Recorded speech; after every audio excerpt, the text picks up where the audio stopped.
Seoul, South Korea, AP. The Winter Olympics coming to South Korea in February offer an example of the Olympian efforts often required to meet corporate sponsorship goals. Tokyo tells a different story. The coffers are already overflowing for the 2020 Summer Games.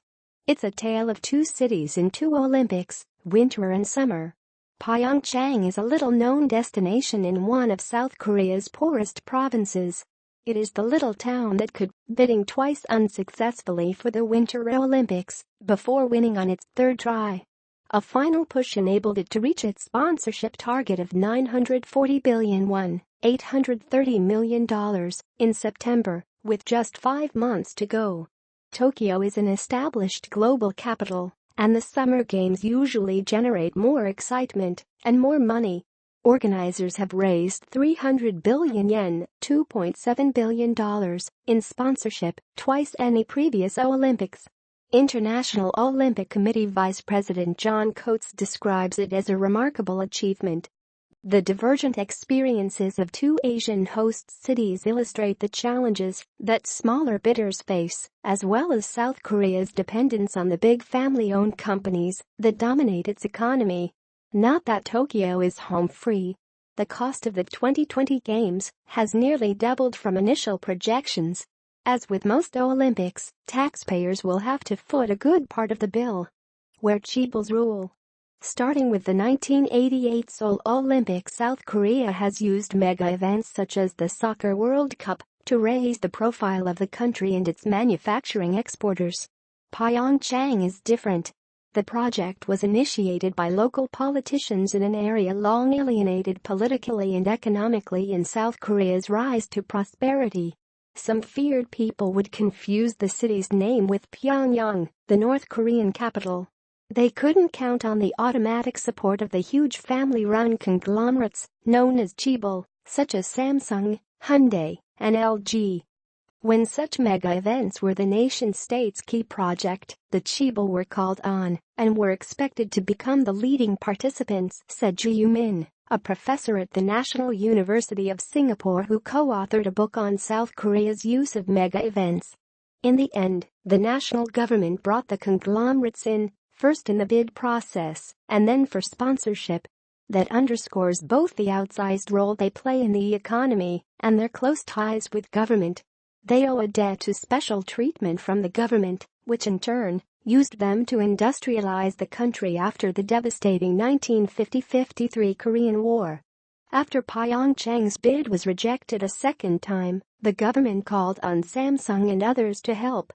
The president even pardoned Lee Kun-hee, the patriarch of the Samsung founding family who had been an IOC member but voluntarily suspended his membership after being indicted for tax evasion.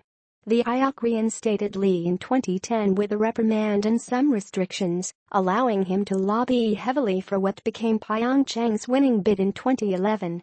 It took 3 years for the organizing committee to sign its first domestic sponsor, KT Corporation, the country's second-largest mobile carrier. Again, the national government asked the conglomerates for help. All the major ones signed on, after the office of then-President Park Geun-hye made a special request and multi-channel pressures for financial assistance, Ju said. Elsewhere, companies may weigh sponsorship decisions based more on the marketing benefits. In South Korea, companies make donations out of a sense of duty that they are being part of the national event, said Park Dong-min, the executive director overseeing membership at the Korea Chamber of Commerce and Industry. Sponsors who signed up late weren't willing to give as much because there was less time to enjoy the marketing benefits. A bank that signed on less than a year before the Games significantly reduced its sponsorship.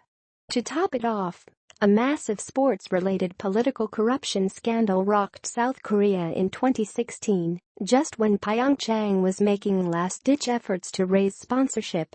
Companies showed some reluctance to sponsor the Olympics, said Hyun Chan-wang, director of the Pyeongchang Organizing Committee marketing team. Nevertheless, they still joined. The scandal brought down Park, the president. Lee Jae-yong, the heir to the Samsung Group, received a 5-year sentence for bribery. Lee, who has appealed, had become de facto chief of the Samsung Group after his father Lee Kun-hee, the IOC member pardoned in late 2009, fell ill. It was the younger Lee who signed an agreement with IOC President Thomas Bach to extend Samsung Electronics' sponsorship of the Olympics globally through 2020. Samsung declined interviews for this story. With the scandal still fresh in people's minds, major companies have held back from launching full-fledged marketing to promote the games. Samsung traditionally has done consumer marketing through the Olympics, but because its chief is in jail, it cannot do as much these days, said Kim Do-kyeon, a sports professor at Kyung-hee University Graduate School of Physical Education. The Pyeongchang Games were the biggest victim of the scandal, he said. Summer of '64. The president of Japan's biggest toilet manufacturer was 7 years old when the Olympics first came to Japan. Toto Limited made news in 1964 for its prefabricated toilet and bath units that helped speed the construction of a luxury hotel, the New Atani, in time for the games. The company, now known for high-tech toilets that baffle some foreign visitors, is back as a sponsor of Tokyo 2020. I feel our company and the Olympics have been bonded by fate, Toto president Madoka Kitamura said at a sponsorship signing ceremony at the same hotel last year. The $2.7 billion in sponsorship for Tokyo 2020 is more than 3 times the original estimate. By comparison, sponsorship revenue was $848 million in Rio de Janeiro last year, and about $1.2 billion for both London 2012 and Beijing 2008. The Winter Olympics typically attract less, though Sochi, Russia, raised $1.2 billion in 2014. Analysts attribute Tokyo's success to both patriotism and a sense of nostalgia for the 1964 Summer Games. They were much more than a sports contest for Japan. They were a moment of pride, marking the country's return as an industrial power after the devastation of World War II and a 7-year U.S. occupation. All of Japan still recognizes the unique role that the 1964 Olympics played in Japan's stepping out onto the world stage, said Michael Payne, a former IOC marketing director who now works as a consultant. Many of the CEOs of top Japanese companies would have been young kids back in '64 and are very aware of the role those games played for the psychological recovery from the Second World War. They grew up with the high-speed Shinkansen bullet train, inaugurated in 1964, modern expressways and Western-style toilets, all symbols of Japan's post-war economic growth. Now they have become business leaders. They want to contribute and leave something behind that can be remembered for the next 50 years, said Masahiko Sakamaki, executive director of marketing for the Tokyo Organizing Committee. He said that memories of the recovery may have boosted interest in sponsorship, as Japan was still reeling from a deadly 2011 earthquake and tsunami when Tokyo won the bid in 2013. Sakamaki said the organizing committee started receiving sponsorship inquiries as soon as it was established in 2014, before the official start of sponsorship contracts in 2015. There is so much interest that the IOC is allowing Tokyo to have multiple sponsors in some categories instead of the usual one, including in aviation, newspaper publishing, electronics and banking. Toto officials won't say how much they are contributing, but media reports say companies in its sponsorship category give between 6 billion and 15 billion yen, $53 million to $133.5 million. Tokyo 2020 wouldn't comment on those reports. We believe our presence as part of an all-Japan effort toward a successful Olympics will enhance our favorable brand image, said Mariko Shibasaki, the company's senior planner for sports communication.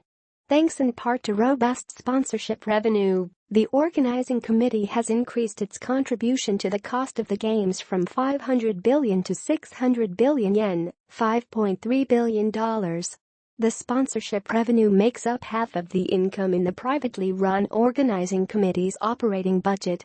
Other revenue comes from the International Olympic Committee, marketing and ticket sales. The overall cost of the Tokyo Olympics is estimated at 1.4 trillion yen, $12.4 billion, with the Tokyo government shouldering 600 billion yen, $5.3 billion, and the remaining 200 billion yen, $1.8 billion, paid by the national government and local governments hosting events. Yamaguchi reported from Tokyo. Associated Press writer Stephen Waite in Rio de Janeiro contributed to this story.